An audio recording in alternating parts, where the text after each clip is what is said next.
Well, I'd like to say this week was filled with extraordinary news, as most of the previous few weeks have been, but I'd be misleading people. There's no doubt that this has been a difficult week for a lot of people in San Francisco, most significantly because of the announcement we made this week to provide a framework to address our significant budget shortfall. I want to remind people that we have a $522.2 million budget shortfall. A budget that, again, is $6.6 billion, but only about $1.2 billion of it is discretionary. We can't tax and spend without voter approval, and that can't happen till November, and we can't borrow in order to spend money so that we can work through this difficult time like the state and federal government. We certainly can't print money like they can at the Fed. The reality is we have to live within our means. And that means doing things dramatically differently. I've said this a lot over the course of the last few weeks, but we demonstrated at least an approach this week that got a lot of attention and, again, legitimately has made a lot of people concerned. And that is 15,000 or so city employees will be given a pink slip this week. They were given notice that their current job that's at 40 hours is not necessarily guaranteed moving forward, and that we're looking to provide the overwhelming majority of people that had a 40-hour work week and a 40-hour job the opportunity to have a part-time position at 37.5 hours. This would inure to a, well, roughly 6.25% pay cut for city employees. As draconian as that may sound, let me put it in perspective. It is substantially less than a lot of other cities have advanced and argued for. And what it would do is provide the opportunity for us to avoid what other cities are doing, and that is advance thousands and thousands of layoffs where people would be on the unemployment line and would potentially save COBRA, potentially lose their health insurance in some cases if they're not afforded the opportunity within a specific period of time of getting a new job. Here we can keep people with their benefits, keep people employed, and people in turn, our city workforce, would be providing the taxpayers the opportunity to keep health clinics open and to allow us a framework to provide health and human services in the robust manner that we have been over the years. Providing opportunities for homeless, providing opportunities for the most vulnerable that need mental health care and substance abuse treatment. That's what's at stake with this proposal. It's not because we wanted to do it. It's we felt it was the most enlightened alternative of the limited number of choices that we were afforded. Go forward with thousands of layoffs, or go forward by asking everyone to participate and step up and make a contribution and allow the vast majority of people to keep their jobs and their benefits for the benefit of all San Franciscans and the benefit of their colleagues that otherwise would be let go. We're leading by example. The mayor's office, managers, no one in that context is excluded. In fact, I hope people know this, that I asked everyone in my office that earned over $100,000 to give back 10% of their wages. Those few folks that earn over $150,000, that includes the mayor, to give back 15%. And I want folks to know that I gave back substantially more than that over the last few years. So this is in addition to what we've previously done. I know that's not substantive, but I hope symbolically people understand that this should impact everybody. We're not just asking for the most vulnerable or the lowest wage earners to give back without asking everybody else to give back an equivalent amount, or in the case of my own office, even greater amount. I know that doesn't sit well necessarily with everybody. I know labor unions are very concerned about this, and I respect that. We'll work through this process, but again, the point is to keep people employed and to keep their benefits. If we can't move down this direction for whatever reason, it means we'll have to do more layoffs, and again, I want to avoid that. And so those that are being open-minded about this, thank you.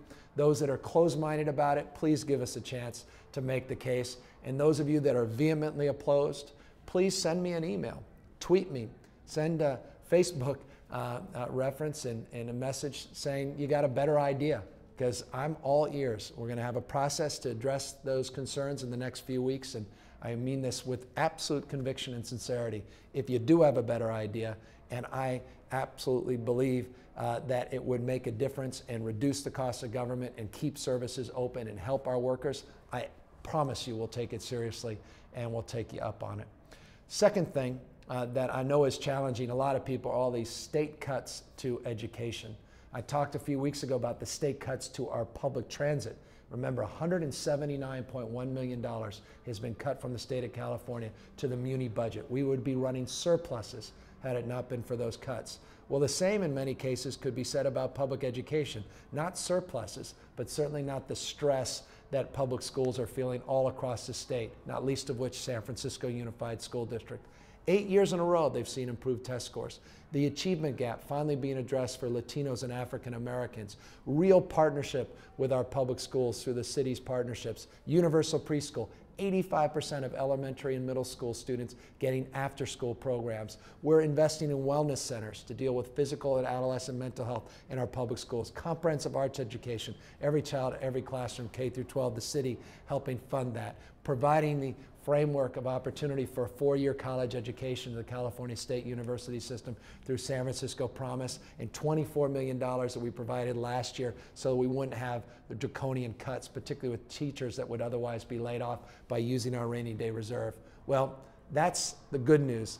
The bad news is these state cuts have put the district with a $113 million shortfall, and 900 slips went out, pink slips, which are not changing a work week. And these are folks that won't necessarily be hired back at part-time status. These are folks that may be without a job.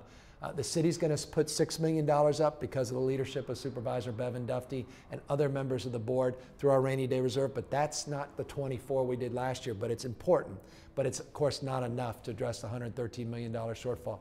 And so that's why I want to acknowledge the thousands of you that came out this week in cities large and small, not just San Francisco, but here in front of City Hall at Civic Center, thousands and thousands, unbelievable turnout to have your voices heard by folks in Sacramento that enough's enough, not just through K through 12 education cuts, but enough's enough with what's happening with community colleges, with the California State University system, with our UC system.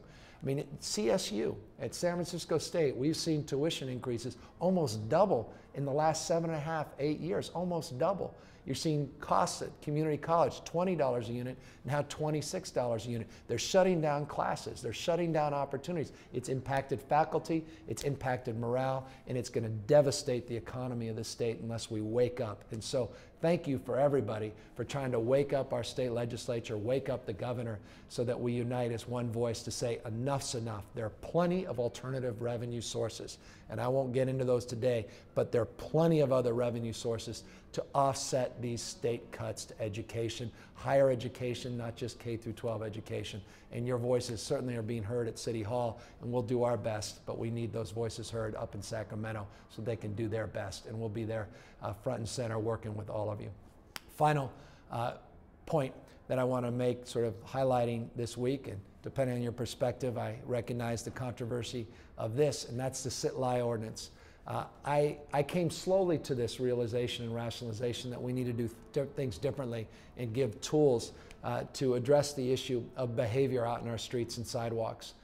We, I think, need to have a debate in this city about whether or not it's compassionate to step over someone on a sidewalk, whether or not it's compassionate to have a mother with a stroller walk down the street and be threatened, or have the inability to even get down the street without going out onto or off the sidewalk and go around folks that are out there that may not be behaving in an appropriate manner. And I'm not talking about people that are homeless as much as I'm talking about people that are reckless with their own behavior and putting people in a position where they feel their rights are being infringed. Or their rights are no longer being afforded. And that's why the sit-lie ordinance, I think, should be discussed and should be debated. Again, I come to this cautiously understanding the nuances of the debate, respecting the civil liberties arguments. At the same time, I think it's time we respect the rights of all San Franciscans to also feel the same, to feel that their rights are being respected as well. My intention is never to criminalize behavior. We've proven that, I think, with other initiatives that people said would be devastating and draconian, like the anti-panhandling legislation on median strips and around parking garages. And I think we can do the same thing here. If we're wrong and we're proven wrong, let's own up to it. but give us a chance to try something differently and see if we can make a difference and create a pattern interrupt, as we say in psychology, to people so that they can get the help they deserve and the help they need. And that would be the intention of this, is not just to move someone aside, but move them along and get them on a path to actually turning their lives around. And so I'm hopeful we can have an honest and thoughtful debate and not a negative one where we're impugning each other's motivations, and we do it in a respectful and responsible way.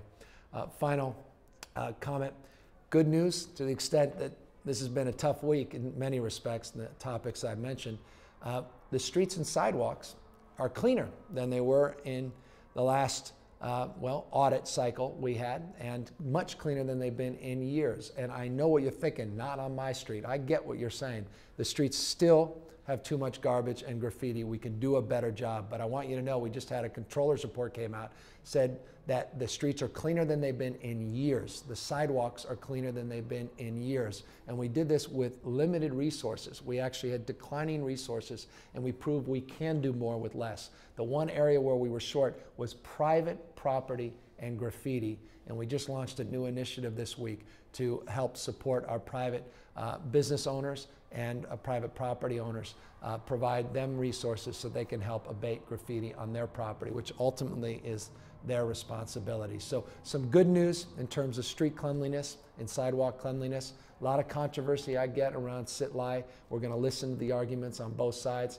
and obviously a unified voice on public education, and obviously a strong voice in terms of addressing the concerns of labor that I've heard loudly and clearly as it relates to our proposal, and one that I take to heart, but again, with the intention of part-time status, of keeping people employed as opposed to laying thousands of people off like Los Angeles and other cities have been forced to do.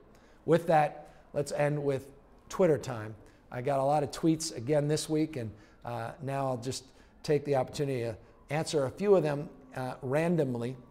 These are about 3 or 4 that we received that I thought were legitimate, at least in the context of the topics that we're providing this week, and also in terms of topical issues that are top of mind and people that I'm meeting throughout the city. So they go from questions like this. Crem34 says, why haven't you thought about laying people in upper management off before you lay folks off that are doing the brunt of the work? Again, I hope I answered that in the previous context, that we are looking at laying upper management off, looking at disintermediation, which is looking at layers of management that are managing other managers, so that we can protect and preserve as many frontline services and employees as possible.